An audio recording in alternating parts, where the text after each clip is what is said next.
In 1975, you began working on the Today Show. Mm-hmm. 1975, around that time, right. And you're still doing that through today? Still do it now. Okay. What exactly have you been doing? Well, I think, actually, I worked on the Today Show even during the 60s, but I think I started working on it regularly in 1975. In 1975, the Today Show decided that they were going to, for the bicentennial, they were going to go to all of the 50 states, but in the reverse order. Like the one that was last admitted to the United States would be the first one they do, so that they ended up doing the 13 original colonies last. And they did various things from that on the Today Show, especially on Fridays. It occupied most of the show. But during the last 13 colonies, they assigned me to do those 13 colonies. And Jim Hartz was one of the people who went out in the field with it, and sometimes it was Barbara Walters. But we went through those various states, and we did a big portion of the show every Thursday and Friday, but mostly on Friday. And it was on that show when we did Barbara Walters from Boston that she said goodbye to NBC and left for ABC. It was the last thing she did on NBC television, was that thing that we recorded in Boston with her. But I started working for them in 1975 regularly after that. I was assigned as the Washington director for the Today Show. And then in the years that followed, there were many times when the New York director was either on vacation or went overseas or was doing something, that I would go up to New York and do the whole show from New York. What kind of things would you have to do? What are the duties for a Today Show director? In Washington, you have to worry about whatever's coming out of Washington. Most of that is always political. Usually the first hour, the first half hour especially, is a lot of Washington material because it's usually a recap of the news or fresh things in the news that happened overnight. So the first half hour is all important, sometimes the whole first hour. But normally after that, we do some feature inserts after that. And when the show moved to the third hour, we've done some feature inserts in the third hour. Okay. And how would you know what to do in terms of who would you be speaking with in New York? Well, Joey Michaels. Well, right now it's Joe Michaels. Through the years, it's been different directors that I've worked with on the show. Bucky Gunson, George Paul, and Joe Michaels now. And Joe Michaels is probably one of the best directors they've ever had on the Today Show in New York. He's talented, he's good. I mean, if the roof was falling in, Joey would keep on directing. Nothing phases him. But I usually get up in the morning. We have an idea of what we're doing the night before, but I usually get up in the morning and I have an NBC computer at home. And I usually check on the computer to see what's changed overnight or what's happened overnight. And this is occurring at about 3:30 in the morning or something like that. And then if I have to, I call the news desk after that. And then I type things into the computer so that the crew, when they come in, know what to set up in Washington here for the guests that we'll have, or what we're going to have, or what changes I want to make in what room or what position I want to put the guest in. So I'll do that all from home, and then I'll come in, and we usually all get here about 5:30 at least. What does that do for the family life of a news producer? I mean, makes you go to bed real early. And it's hard to get used to because you have a tendency to want to stay up, or if you get hooked on a TV show or something. And it's hard on the weekend. I mean, you live, on Friday nights I usually force myself to stay up late, watch television, talk to my wife, whatever, and so that I can live a normal weekend, so that, I'll sleep late on Saturday morning, which I can't do during the week, and I'll sleep late on Sunday. But Sunday night, then, it's hard to get to sleep early again. So Monday morning is usually jet lag on the Today Show, not for me, but for everybody. Not just for me, I should say, but for everybody on the show. If you see errors on the Today Show, you'll see more of them on Monday than I think you'll see during the week. And I would assume that goes for CBS and ABC also. It's kind of rough, those out. It takes a lot of getting used to. Let's talk about a few more news events. How about the signing of the Camp David Accords in 1979? After they were signed, they did a ceremony in the White House in the East Room. And if I remember right, Menachem Begin and Anwar Sadat were there. And after they signed the Camp David Accords with Jimmy Carter looking on, Menachem Begin and Anwar Sadat hugged each other. And that was the first time those two men had ever done anything like that. And it was kind of a historical moment to see them embracing one another after they signed the Camp David Accords. And I was down at the White House directing that. And So it was a historical thing for me. I was glad I was there. I was glad I was able to capture the moment. What did you say to your control people when that happened? What was the line? I can't remember that one. I don't know. I really don't remember what I said at that moment, but I probably said something very profound. But it was a historical moment. In 1981, you also covered the ceremonies at the White House for the hostages who were returned from Iran. Yeah. Gee, that was kind of tough. We had all kinds of problems with it. The Reagan people were brand new to the White House, and they weren't used to working with the press at all. And we asked for certain things. We were the pool. I was the pool. And I was the pool producer and director for that. And I had asked for separate platforms for all of the pool cameras apart from the cameras that belonged to the networks, including my own, NBC. We wanted a separate platform because when all those cameramen get on one platform, everything starts to shake and everything starts to rock. And I explained this to the Nixon people. And the man in charge, I'm trying to remember his name, but the man in charge of the coverage at that time refused to give me separate platforms. And when I said I wanted to make the coverage look good, he said, this coverage is not, I'm trying to remember his exact words, but he said, this coverage is not for television. It's for the people here and their families who were held hostage these 400 and some odd days. And I said, I'm sorry, you're wrong. The whole American public was held hostage for that number of days. We all went through this with him, and I said, I think it's for all of the American public to see. He still didn't give me the separate platform.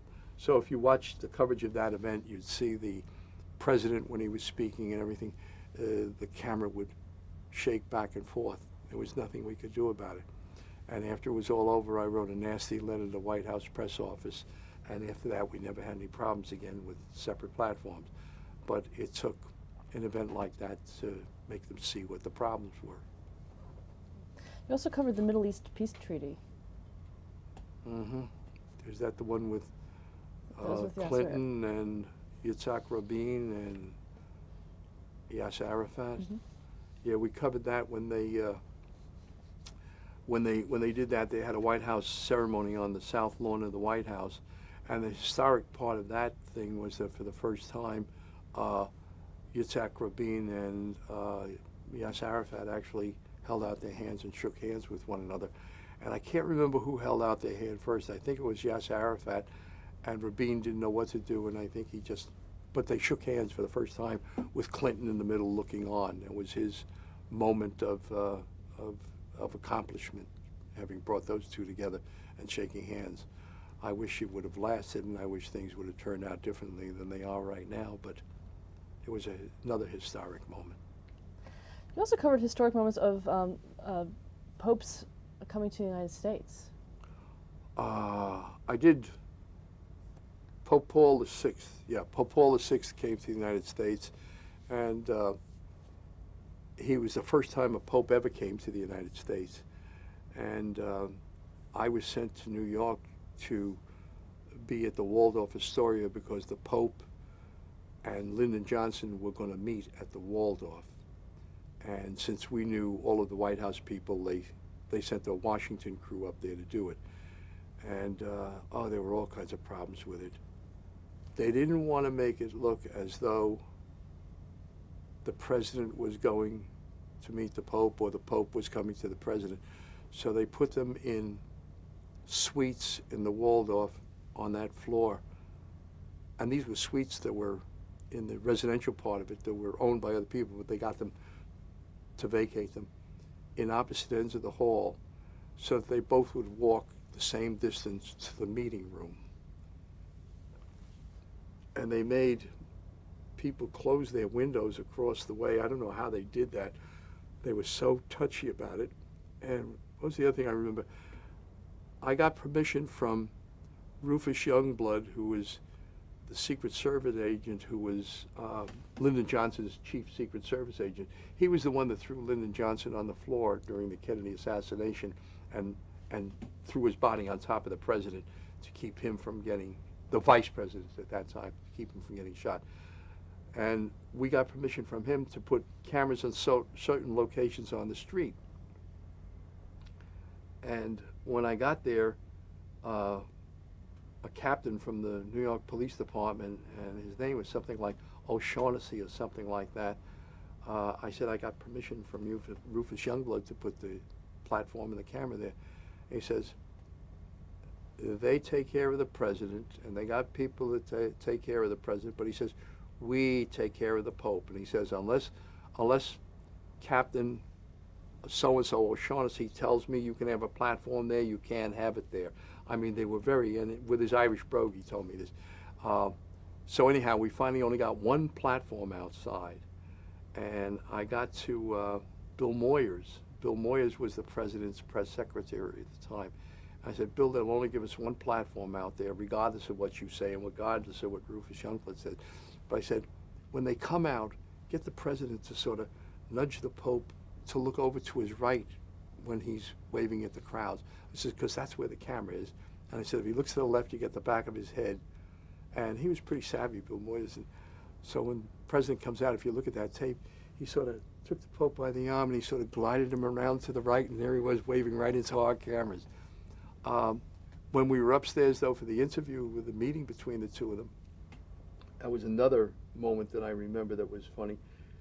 They said that they didn't want microphones in the room because they didn't want the conversation that the two of them were going to have. They didn't think the Pope was going to want to talk to the press, but there would be press in there. But we couldn't have microphones in there. We could have cameras, but no microphones. And we also had to wait. After they entered the room, the cameras had to be facing down to the floor until the Pope could be properly seated and that his robes could be fixed so that they were all in the proper position. And when they said it was all right, then we had the cameras tilt up and we showed it. And the first thing the Pope said to the press was, give me your questions, I'd like to answer them. And I thought, this is terrible. We have no microphones in there, and now they're asking the questions. So all the networks could do, since we were the pool for all the networks, would be voiceover, saying the Pope and Lyndon Johnson are now meeting and they're answering questions by the press, but there was no audio out of the room. That was Pope Paul VI. We also did Pope, I guess, John the 23rd. We didn't do, yeah. You did John Paul II. John Paul II. We didn't do John 23rd, no. We did John Paul II. And we did his visit to the United States, which we covered at American University and Catholic University. I should say, I'm sorry, it was Catholic University that we covered it. And we did all of that. And then a number of years later, I did John Paul II when he did a visit to the White House. And he had a whole reception on the White House South Lawn. They had, the color guard and the troops and the bands and all that. And we did that meeting also. The major news item of 2000 so far has been September 11th.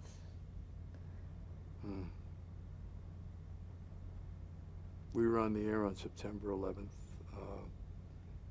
and I was watching, and we have a camera that shows a sky view of of Manhattan, and it happened to be on the World Trade Center, and we saw the plane crash into the World Trade Center. I remember Katie Couric saying on the air that we think a small commuter flight has accidentally crashed into the World Trade Center. And then within a number of minutes after that, a second plane crashed. And I remember saying in the control room, I said, it's terrorists. I mean, we all said it almost at the same time when the second plane crashed. But watching the rest of that whole sequence unfold where the buildings were burning and people were jumping out of the building, and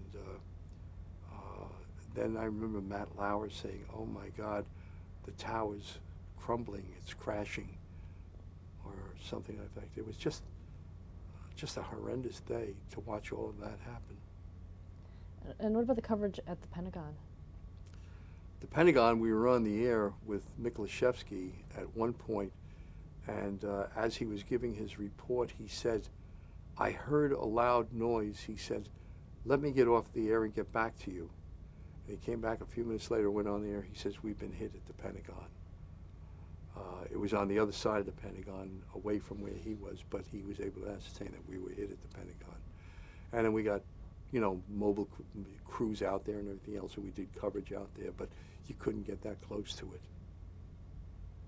it. Has that changed the way the news department functions now? No. How would it change what we do? We react to a situation when it happens like that, a disaster or something happens, and it's our job to cover it and bring it to the American people. I don't know how we would anticipate or change anything. No. I think it's been what it's always been. We reacted.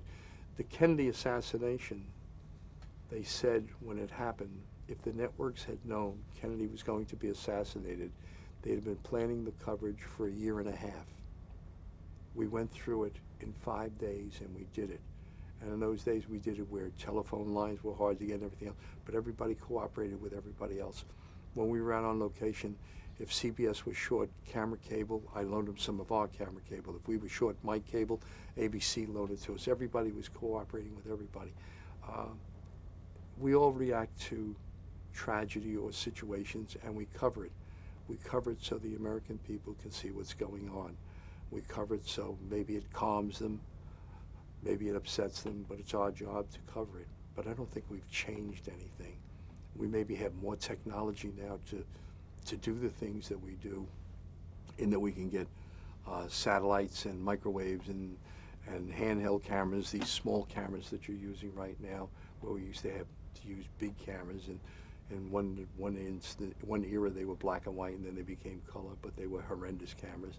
And we got them down to a size that a man can carry them now. So technology has changed so that we can cover events quicker and faster and maybe better in more detail. But I don't think our philosophy has changed at all. You've also worked in public television. Yeah, I did. Talk a little bit about that. In the early days, they had a thing called PBL, Public Broadcasting Labs, and I did a lot of shows for them. And then they did a thing called NET, National Educational Television, and that eventually evolved into what is now PBS. And I did a show for them, again on the Pentagon Papers, and I won an Emmy for that too. Or the show won an Emmy for that, of which I participated in. I also did a lot of shows through the years, and still for the Southern Center for International Studies out of Atlanta, where they do shows on with the former Secretaries of State or the former Secretaries of Defense or the former Secretaries of Health, Education, and Welfare. We did one show, World Leaders, in Berlin, Germany, where we had leaders from the European community on the show. We've done that since 1986, and we're still doing it, and that won a Peabody Award. Over the course of this interview, we skipped a lot of the individual credits. Is there anything else that you wanted to bring up? No. I mean, I'm sure as soon as we stop the cameras, there will be things that I remember that I should have said or things that I should have put on this tape for historical purposes, but I can't remember right now. You've been very involved with the Directors Guild throughout your career. Mm-hmm. Why is that important to you? I think the Directors Guild is a moving force within the entertainment community, of which news is part, because we're part of the networks. And they've negotiated contracts for people who do feature films. They've negotiated contracts for the people who do episodic TV, which is, like West Wing and The Practice, things like that, Law and Order. They negotiate the contracts for the soap opera directors. And we also negotiate the contracts for the people who work at the networks and their owned and operated stations. And I think the support of the Guild is very important to the people. The support of the feature film directors, the big feature film directors, the Steven Spielbergs, the Soderberghs, the Ron Howards, their clout is very important to the rest of the people who are lower on the echelon. So when we negotiate contracts, there's a lot of importance given to those people, and those people help the rest of the Guild. Do you have a directing style? I don't know if I have a style. I've never stopped to figure it out. I mean, I like certain shots. I won't take a reaction shot unless there's a reason to take a reaction shot, and I won't go on and off it in 1 second flat like I've seen done many times. I like to see if there's a reaction. I want to stay on it for a few seconds. I don't know if I have a style. I don't believe in reversing screen. I don't believe in a lot of things, but and I want to make everybody look good.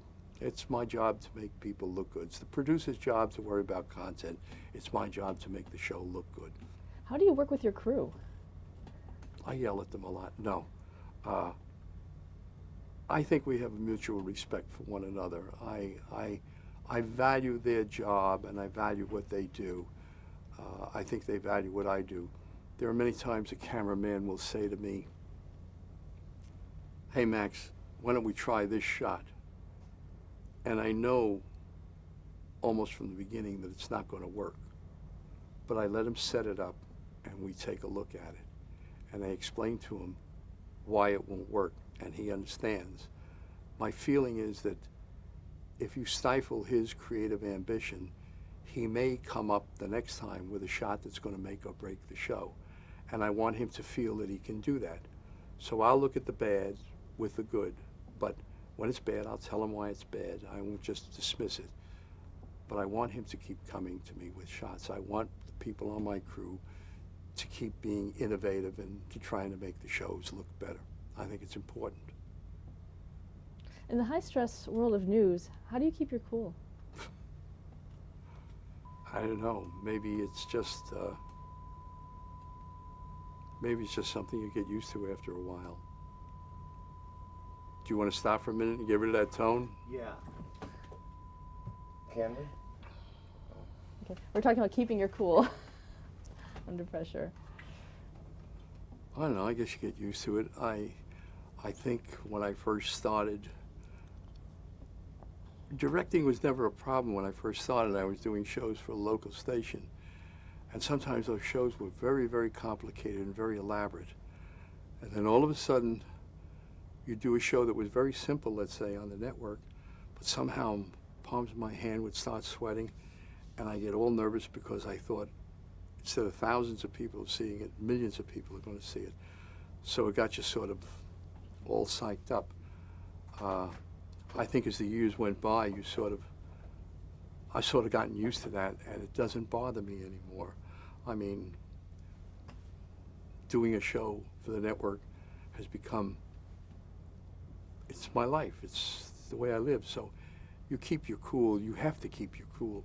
I think it's very important when a mistake happens during a show that you don't stop and start screaming and saying, who did that or why was that done?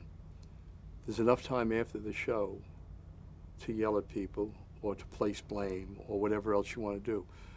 But all it does if you start yelling is the whole show can snowball for one mistake after another after that. And it unnerves the crew. So I reserve my losing my cool for after the show. I want to know why mistakes happen, and I'll raise Cain with whoever did it. In my book, it's 3 strikes and you're out. You can get, if you're trying hard, I'm not going to jump all over you. But if you make 3 strikes, I'd rather not have you on my crew anymore. But I'll blow my cool after the show, and I'll blow my cool not with a lot of yelling and screaming, but just warning people that I don't buy that. How important is it for you to keep working? Very important. Very important. I don't know what I'd do in retirement. I think I might write if I retire, and I've been writing. But I think I might write in retirement. But it's very important. I don't paint. I don't play golf. I don't do woodwork. Let's see, what else don't I do? I've worked all my life in television, and I'd find it very hard to get up in the morning and not go someplace and be involved somehow in television. I don't know if I'll stay with NBC the rest of my life, but if I left, I'd still want to be involved some way, freelancing or doing something or writing. I don't think I could ever totally retire and not work, and God willing, I'll keep doing it as long as I can. What have you been writing?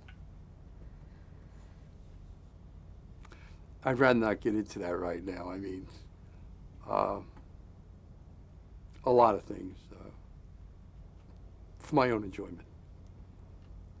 What do you think is television's responsibility to the viewers? In my end of the business, to impart the news to them in an impartial way so that they can understand it and be a part or understand what's going on in the world and the things that are shaping their life, their work, their economy, their jobs. It's our job to bring that to them in a way that they can understand it. I don't know that we always succeed in that. That may be a problem that's beyond me, but I think that's what we should be doing. What do you think is the biggest story you've ever covered?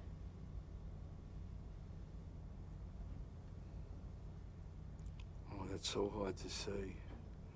The assassination of John F. Kennedy.